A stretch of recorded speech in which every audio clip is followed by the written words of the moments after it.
And hello, South by Southwest. How are we doing? Yeah. Awesome. Yeah, as Alan said, we at Pixar have been working with the Imagineers for a long time on creating these incredible experiences all over the world. We're such fans of the parks. We even kind of use it as a test for ourselves as we're coming up with the sets and environments. We kind of ask ourselves, is this somewhere I'd want to go if they built it at Disneyland? And not that we expect you guys to build everything that we try. Although, you know, you could consider that. It's just a suggestion. It really does help us remember that the worlds that we're building need to feel like somewhere that you'd want to hang out and go to. And there's a lot of keys to that. But one thing we rely on a lot at Pixar, and I know you do as well, is specificity. Getting to know all the little details and getting those right. That's how we build authenticity into our worlds. It really has to feel real because that's what allows you to believe in the story, which brings me to Michael here, because those little details are important, even more so when you're building a physical place like a theme park attraction. Yeah, you're absolutely right, Pete. You know, when our guests enter our spaces, their eyes are the camera, and they can point those cameras in any direction. So everything they see has to contribute to the experience and the story. Yeah, and that is a real big difference between our two jobs. I realized early on in our films, we get to control where you look. You know, we can spend more time on the stuff that gets a close-up, and we can kind of leave the background stuff more rough. But at the parks, everything could be a close-up, and so you really got to get it right. That was one of the things I picked up on even when I was young, visiting Disneyland as a kid. I grew up in Minnesota, and my grandparents lived in California, so we would drive out every summer, and the highlight was always a visit to Disneyland. You'd think maybe that a kid's favorite would be something like the Matterhorn, something thrilling. For me, it was the Tiki Room. Couldn't get enough of the talking birds. I still love it. Yeah, Tiki Room fans, yeah.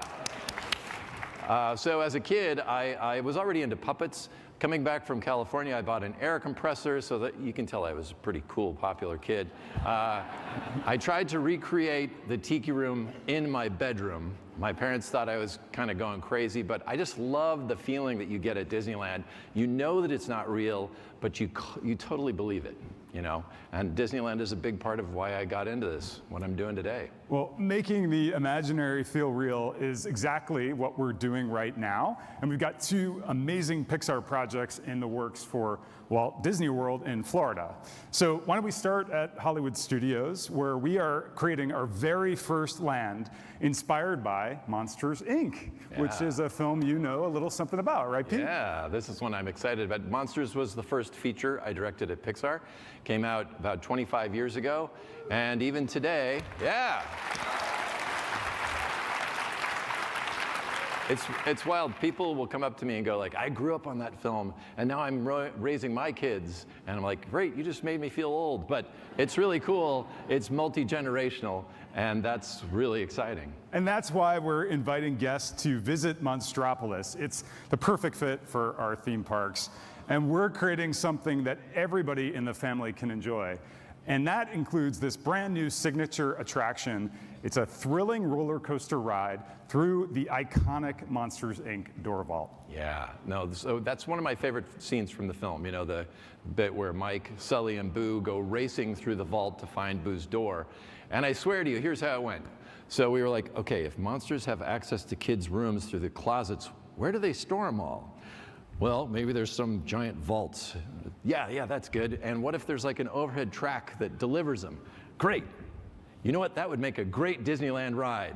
It was like that quick. And the good news is we thought the exact same thing. So Imagineers have been itching to turn that very moment into an attraction ever since we all saw it for the first time.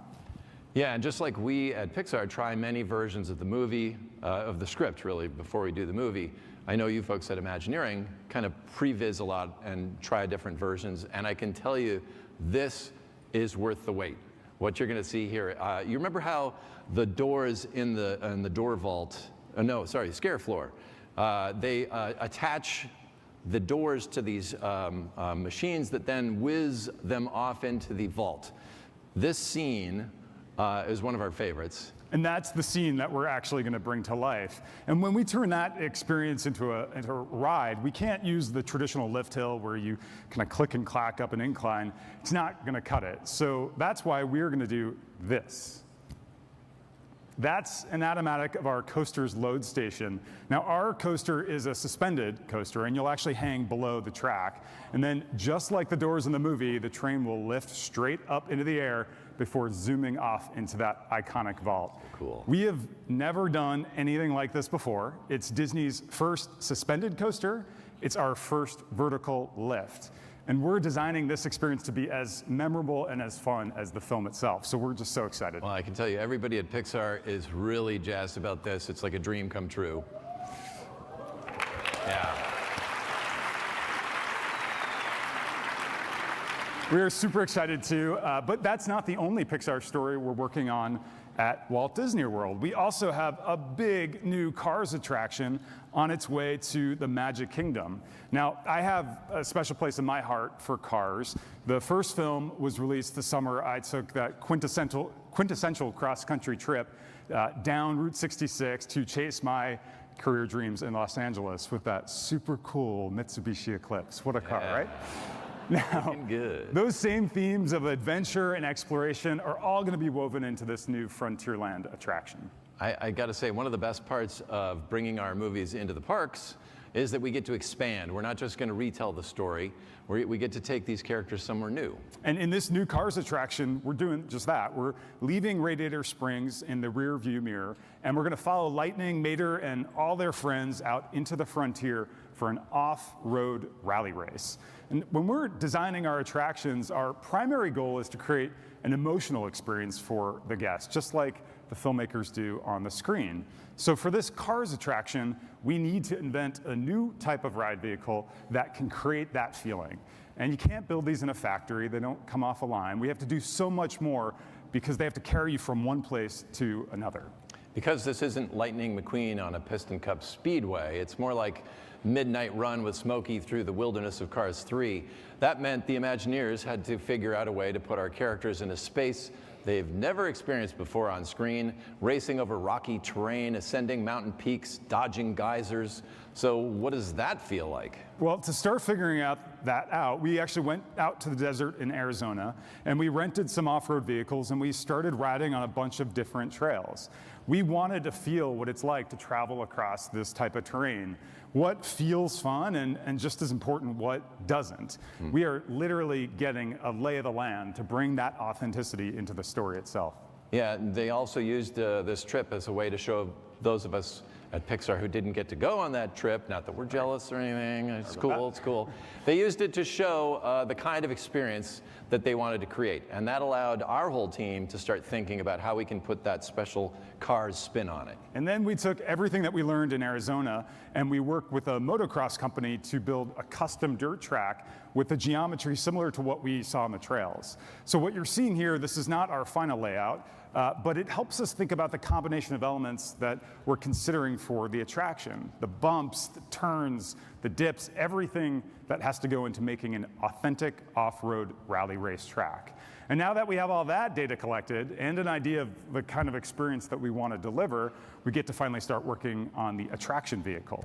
So here is an early look at the model. Think of this as more of a three-dimensional sketch we use as a proof of concept. We want these things to feel like they jumped right out of the screen of the world of Cars. I mean, Lightning and Mater will be there for sure. Here's some sketches of some of the other characters you may meet. We at Pixar are working with Imagineering to create new race car personalities for this attraction, so it's going to be great. And then once we build the real things, these things have to be tough. The workload on our ride vehicles far exceeds a normal car. I mean, think about it. They have to run 12 hours a day, 7 days a week for decades. So if your car does about 13,000 miles in a year, ours can go up to 65,000 miles every year, depending on the attraction. And on top of that, we're running it on this really rough terrain. Sounds like commuting in Los Angeles. Up and down, up and down, up and down.